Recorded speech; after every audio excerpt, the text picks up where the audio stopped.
Hey guys, Jay-Games here again. This can be what if Toji raised Yuji Itadori. Now, in this one, you guys may be wondering, oh, how would that happen? Toji got turned into a crescent moon. Well, the way this is going to happen is basically, Toji survives. What I'm going to have it set up is that, the Zenin clan, they realize that Toji's kind of one of their claims to fame. So, when Toji's basically dying and Gojo decides to walk away, let's say Nobito or Ogi approaches.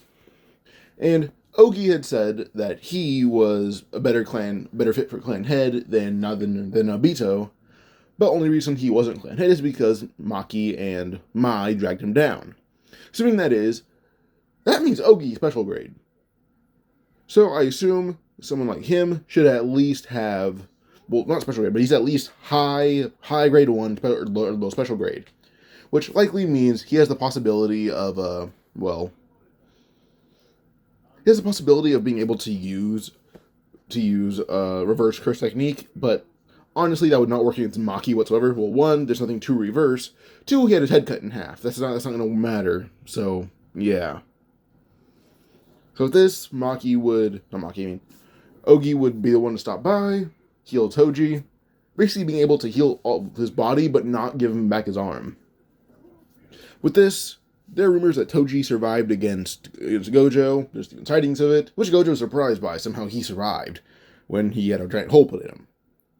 But Toji refused to go back to the Zenin clan, in fact, killing majority of the Hei group before leaving. So, yeah, we're leaving again. But because now he realizes that the Zenin clan now put a target on his back, he would head to the countryside. And in the countryside, he would more or less train there, or live there too, but yeah. Now, eventually Toji would actually pick up a job as a teacher at an elementary school because people would realize that Toji was very physically adept. And with this, he would actually find a student who he thought to have a heavenly restriction, such as Itadori. But Toji would actually have, kept the worm curse, I think it's called the, the inventory curse. Now, he would end up kind of just spitting it out after having it in his stomach for so long, and ask Itadori if he sees anything. Itadori says no, but then also, Itadori seems to have a heavily restricted body, just not as well trained as Toji's. With this, Toji then smirks, telling Itadori he'll train him to see what he wants him to see. So with this, Toji began training Itadori outside of school. So with this, Toji and Yuji began training together. So yeah, pause. So, Itadori and Toji would train together. At this point, Itadori is like Megami's age, so he's like 7. I think. Hold up. At this point, Megami's between 4 and 6. I'll take the middle and say 5, not 7. With this, 5-year-old Itadori would train with Toji. And with this, Toji would basically he trains Itadori to use weapons, but also Toji's obviously not his physical peak, considering he can't train as often.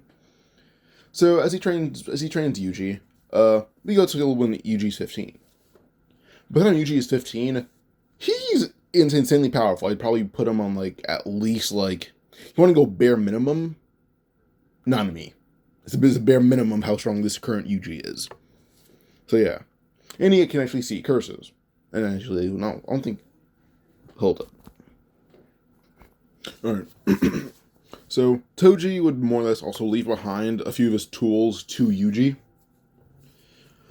So, yeah, one of the tools left behind is the inverted Spear of Heaven. But not all of it, considering that I assume Gojo would try to destroy it. Toji, before he was nearly killed, basically had a shard of it left, and kind of had it as more like a shiv more than an actual blade. But it basically taught Yuji how to use anything as a sword. If you read Magic Him, think of what Gu did with his watch in the recent chapter. He basically trained Yuji to be like that. Point where anything he uses that has a remotely sharp edge is comparable to using basically a long sword in battle. So Itadori is basically a blade master because of just Toji telling him the importance of the inverted Spear of Heaven. Also, he's not making Yuji a bounty hunter. Toji's kind of this kid is not really as strong as I know for a fact. If I were to fight Gojo again, I die. So would he indefinitely. So, yeah. But Toji's like, do what you want with this, but I at least hunt curses. No, I'm not teaching you this for nothing. It's kind of what Toji's going with here. Now, here's one thing I did mention. Itadori, well, can see her spirits. But also, this is a manga spoiler right here, Itadori's mother is Kenjaku. At least one of the vessels. So, Itadori was more or less, has a heavenly restriction, but it's also uncommon for heavenly restricted body to be put to zero cursed energy, such as Toji. If anything, Itadori does have cursed energy, is just such a fickle amount that does not even matter. So, yeah. Toji can't really sense it, but he thinks Itadori is a bit more than just a heavenly restriction. At the most. So yeah. So Itadori does have very little cursed energy, but still Toji assumes he has some. So yeah. But also Yuji, by the way, does not have all of Toji's tools. But he does have the inverted spear of heaven, the chain of 1,000 miles, and that's about it. So yeah, but he also does have basically he was taught to use a three section staff because Toji was planning on making him get Playful Cloud back from Jujutsu Tech. Not back, but grab it. So yeah. Now, if you guys want to know what the inverted spear of heaven is, it's the knife that stabbed through Gojo's throat.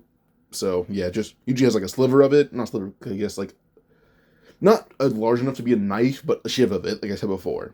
So yeah. But Yuji would also basically inherit like Toji's knowledge of or usage of handguns and basic katana and knife skill. So yeah. And he also does give Itadori the inventory curse. Now, one thing about Itadori having such minimal cursed energy is that curses basically not avoid him. They don't really care about him. He has such a little cursed energy to the point where they barely think of him as a valuable meal. So when they fight him, they're like, "Oh, who cares?" and turns around. But Yuji then would take advantage of that and basically just punch a hole through their chest and they're dead. So yeah. So yeah, Itadori also has the inventory curse, which he more or less just eats. So yeah. Now, Yuji would also just have the great tactical intellect of Toji, speed, reflexes, all that. But also due to Itadori's body being really well honed, he basically kind of is awakening Black Flash. So, yeah. Now, a few months before Itadori would more or less meet Megumi, Toji happens to be teaching at the school, and when he's packing up his stuff, he's walking out, only to see Ogi and Naoya. Toji stared at them and asking them, what the hell are they doing all the way out here? Ogi just says that, well, he's come to take back what he healed from Toji. This made Toji just laugh, saying, well, you're gonna have to kill me. You're gonna have to kill me. Like, you can't, that's obvious, but you're gonna have to try as hard as you can to get my life. It's Toji just meant he's a lot weaker than before, but he's still insanely powerful. With this, they fight, and he actually does break a few, he breaks one of Ogi's arms, and now he has a majority of his ribs shattered. But with this with Toji being caught in a frame and being kind of thrown around, this allowed Ogi to basically cut off Toji's head right then and there, with Yuji watching. They assume Yuji's at least one of Toji's students, so they gotta kill him. But immediately, as soon as Ogi went to go slash at Yuji, all he knows is there's a finger in his eyeball. As he tries to jump back, his eye is torn out of his face by Yuji, and then kicked right in the neck. It's not broken, but he coughs up blood. Ogi hit the ground as Naoya attacked Yuji, but Yuji just moved so fast that he actually fit in the 24 frames limit, and basically just punched out Naoya that quickly. They were already very, very weakened by Toji, but still. A nearby Zenin would realize that they're no match for Yuji, but they're able to get the bodies, or the unconscious bodies, of Ogi and Naoya out of there. And Itadori would basically claim that Toji was being robbed, and then, he fought them off, but he died. And with this, they go on to bury Toji. Everyone kind of liked Toji, mainly the women, but people still liked him, including Wasuke, Yuji's grandfather. So, yeah. Possible. Alright. So, now we go to the current day, where Yuji is more or less just walking around the school, and just kind of just reading a book about martial arts.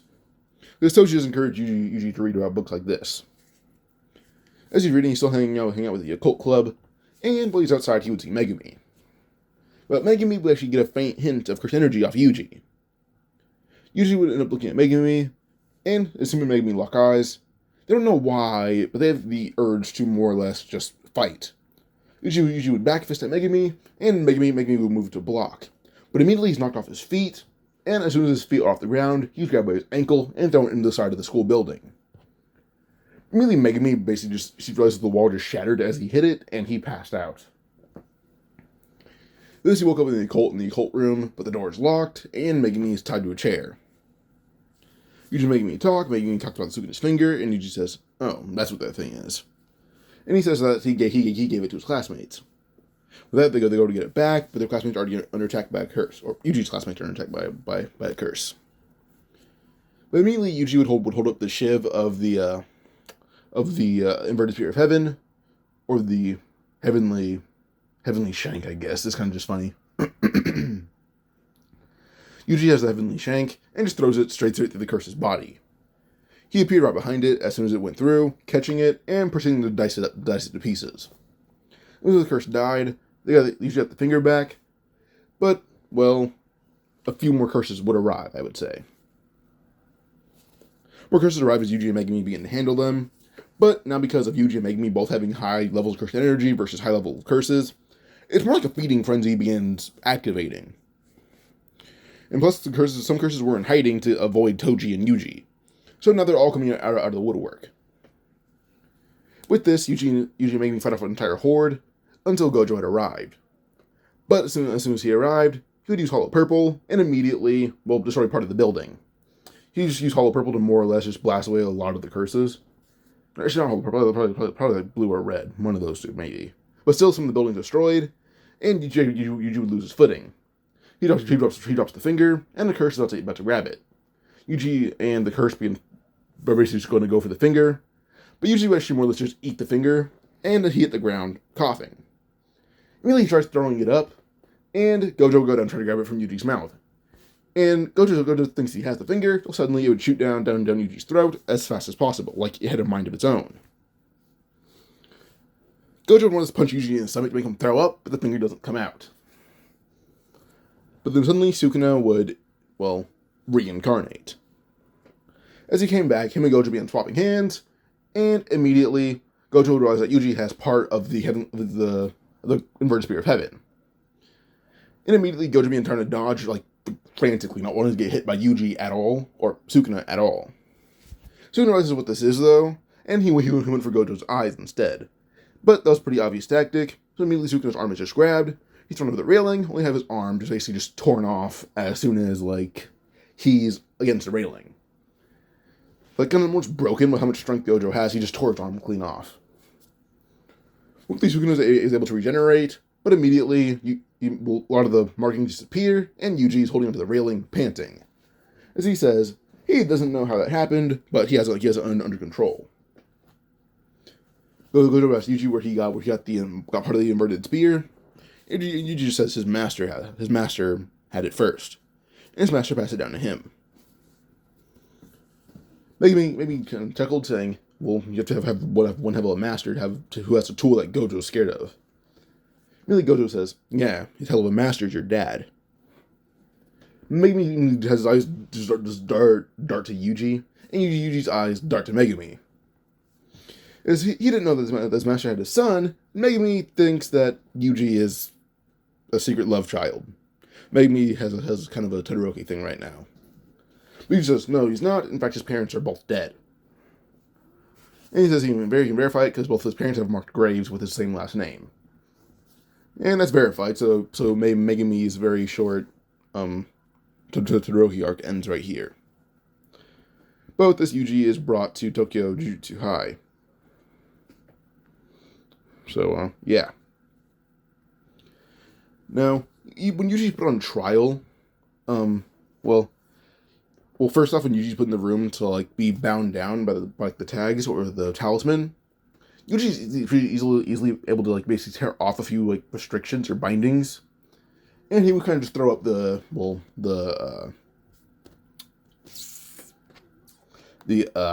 inventory curse. Now with this, Yuji doesn't Yuji more or less is able to access the pain of 1,000 miles from it and would destroy the entire room that he's in. This does lead to a fight between him and Gojo, who's Gojo's like, calm down, you'll be fine here. But then immediately Gojo realizes that Toji taught Yuji a few techniques that actually were mistakes that Toji made in their fight. Actually allowed Yuji to land a few lucky hits on Gojo, but Gojo pretty easily beat Yuji up, as though it wasn't a hard fight. But on campus currently were Maki, Panda, Inumaki, and Megumi, who had witnessed the entire fight. And mainly Megumi kind of just thinks, saying, how strong was my dad to make someone like that affect Gojo? So yeah. Now Gojo would realize that Yuji does have cursed energy and decides to help Yuji access a cursed technique. And he does this, Yuji has cursed energy and a lot more to Sukuna. So with this, immediately he goes back to talk to the elders, realizing, telling them that he's able to push Sukuna deep down to the point where Sukuna has struggled with re-emerging. It would tell them that either way, even if they want him dead, it's unlikely he will die, mainly because of Sukuna's reverse curse technique. But still, he vows to train Yuji to unlock his own curse technique to surpass Sukuna. And, well, the elders really can't do anything about it now that two people are probably about as strong as Gojo right now. So, yeah. And with this, we go on to the Nobara arc, which honestly is just Yuji and Nobara going into a building. And as soon as they go in, Nobara actually asks Yuji if he's any weapons, but Yuji simply says, well, physically, no one really stands a chance against him, so he'll take his chances with that. Which just kind of makes surprise her, but she says, oh, whatever, your hands can't be that effective. Well, unless she puts her hand in one step on the stairs, she feels wind just brush by her, and Yuji's basically jumping from wall to wall to get to the top floor. Which is surprising her that he can even do that. When she looks at the walls, realizing they have massive footprints in the walls now. So yeah, but that shows that Yuji's probably someone who can probably not just knock down a concrete wall. So, yeah. Now, with this, it goes on to Yuji and, Nobara finding the curse, and Nobara would be the one to exercise it. So, yeah. Now, in the meantime, it goes on to the cursed womb arc. Yuji has been training to unlock the curse technique, and due to his rather now high curse energy levels, but also him having decent control over cursed energy already, Gojo didn't really need to do much to help Yuji unlock a curse technique. So yeah. Now hold up. So Yuji's mother, Kaori Itadori, had a technique that allowed her to basically, technique is called anti-gravity system. So, yeah. And perfecting it allows, the user to basically nullify a black hole that was confirmed to be able to destroy the planet. So, you can get near planetary level durability depending on how lucky you are with it, but only on certain conditions, basically. So, yeah. But the main idea is to more or less allows you to enhance your strength and agility. You defy gravity itself, basically just causing levitation or to leap large distances or simulate flight. Yuji is just now learning it, but mainly what he has used it on is to jump far distances and enhance his agility. His strength is honestly not a problem right now. So yeah. But this does lead to Yuji actually being introduced to Maki, Inumaki, and Panda, and him and Maki do get along pretty well. In fact, Yuji actually would ask to use a Playful Cloud, and he is given it. So, yeah. So with this, Yuji does have access to now Playful Cloud, Chain of 1,000 Miles, and the Heavenly Shank. So, yeah. Now, Yuji, Nobara, and Megumi are sent on the Cursed Moon mission, and well, they go into to basically rescue potential survivors. So yeah, but Nobara is still suddenly separated from them, and Yuji decides to hold off the special grade curse while Megumi goes to find Nobara. With Yuji and the curse begin fighting, and using the train of 1,000 miles, Yuji's basically able to throw this thing around like it's nothing because Yuji doesn't let it get close to him. Plus, he's able to basically just jump away pretty quickly if it gets too close. So, yeah. But originally, the curse is like pinned against the wall, trying to escape from Yuji. Yuji basically punches a hole through its chest, grabbing the finger from it, and as soon as he tries to eat it, Sukuna would not eat it, but more or less put it away. Sukuna would summon a mouth on Yuji's hand and eat the finger through there. This does stun Yuji as he tries to basically just yell at Sukuna, but Sukuna will take over quickly as the curse is trying to recover. Sukuna would pretty easily kill the curse by using like cleave and putting it to pieces. Now, a lot of this arc goes to the exact same until Sukuna would try to tear out Yuji's heart. And as soon as Sukuna would shove his fingers into Yuji's chest, and he tries to like reach for the heart, as his arm isn't moving. But then Sukuna would have a bloody nose, and then a busted lip, then a bruised face. This does confuse like Megumi and actually Nobara right now, who is decently friends with Yuji because he is pretty nice to her and he does offer to train her a lot. But yeah. But suddenly Yuji's face comes out, and it's healed. Sukuna's marks are disappearing, and he pulls his own fingers out of his chest as he coughs up blood. He felt his knees at Sukuna with summon a mouth on his cheek, yelling at Yuji, telling him he's going to kill him one day.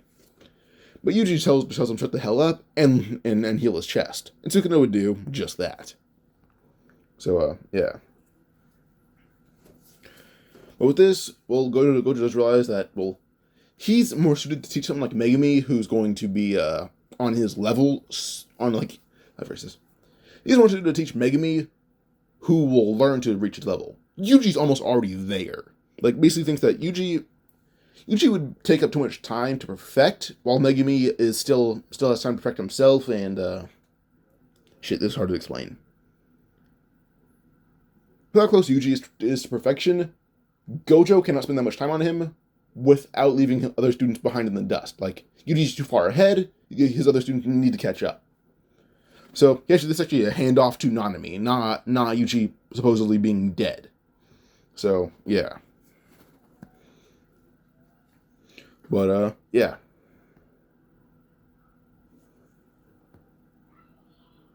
Now, Yuji does have, like, the trend to control his emotions.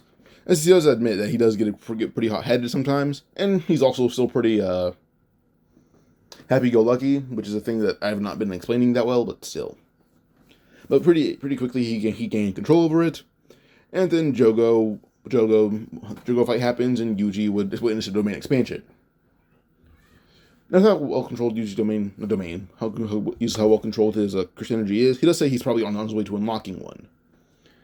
And Yuji would actually activate activate anti-gravity system, anti-gravity system, and immediately all of Jogo's attacks are being pushed away, like they're moving too sporadically to hit anyone. This does make him pretty upset until Yuji just basically spits something out at him, and that whatever he spit out would unravel, smacking him across the face, or on top of his head into the ground. Where immediately Gojo would appear behind, in front of him, grabbing him by his leg and using his own body to bash the domain to pieces. Or he would use Jogo to bash his own domain to pieces.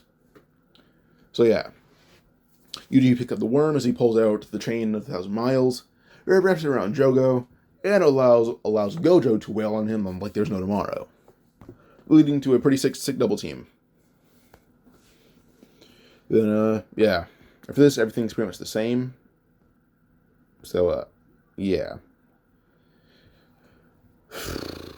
Next arc, versus Mahito. That's the arc, I think it's called. So, yeah. Oops. Where is it? Oh, yeah. Yuji is assigned time to help Nanami, and they want to investigate the murders at Kinema Cinema. And it's all about Mahito and him disfiguring, or transfiguring moviegoers. Or Junpei's bullies, to be more accurate. So yeah. Now, Yuji and Nami both go in to basically defeat Mahito and his curses, but Mahito barely escapes. And Nami's shocked at how strong Yuji is, so he decides to teach Yuji Black Flash himself instead of having Totoro do it later. Yuji has no need for Divergent Fist, he already has his own curse technique. So, yeah.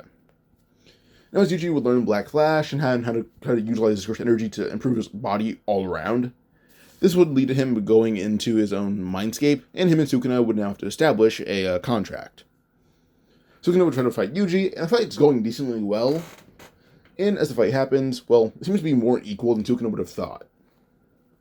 But the fight more or less ends up stalemate with Sukuna using a wider array of techniques. So, yeah. But because it's a draw, Sukuna would more or less decide to have the same pact, but Yuji, as soon as he's about to exit his mindscape, he says, "I remember everything." Sukuna just yells at Yuji, as Yuji's now out of his mind. Or out of his mindscape. So yeah. Sukuna's throwing a fit at how clever Yuji is, or how fast thinking he is. Because his binding vow, there needs to be at least two people to say anything about it, and Yuji had the last word, so it's his vow. So, yeah. Whereas this arc is pretty much the same, until Yuji would reach Junpei and Mahito. This time when Yuji basically has a mental breakdown over Junpei's, as Junpei's transfiguration occurs. Yuji would have a Gojo awakening. Point where he looks at Mahito and tells him he's gonna kill him. Yuji's body is just flared with cursed energy, as he actually would unlock his reverse curse technique. With this, he's able to bring Junpei back to normal, but Junpei's passed out. With this, Yuji would jump straight forward at Mahito, punching him through the school building, pushing him around like it's nothing. And eventually, Nanami joins him. Nanami and Yuji begin throwing hands with Mahito and brutally beating Mahito like there's no tomorrow. When Mahito tries to activate his domain expansion, the makes Yuji just laugh at how direct the attacks are. And immediately Yuji tells Nanami, stick to him, be within 6 feet of him. Nanami listens as Yuji would activate anti-gravity system so they can bounce around the domain like there's no tomorrow and still beat the hell out of Mahito. But then Yuji has an idea. He pulls out the Heavenly Shank, throwing it right at Mahito, piercing through all the hands into Mahito's body, and going through him. Mahito's shock hits the domain, immediately shattering it to pieces. As soon as the domain falls, well, Mahito escapes. So, yeah. Which is pretty sad, but still. Mahito got a much worse beating. Is the best way to say it. But this video is approaching 30 minutes, so I'm going to pause here before I get into the Kyoto Goodwill arc. If you guys like this What If, like and subscribe for more. And I'll post more of the Invincible What If once it gets 100 views. Alright, adios.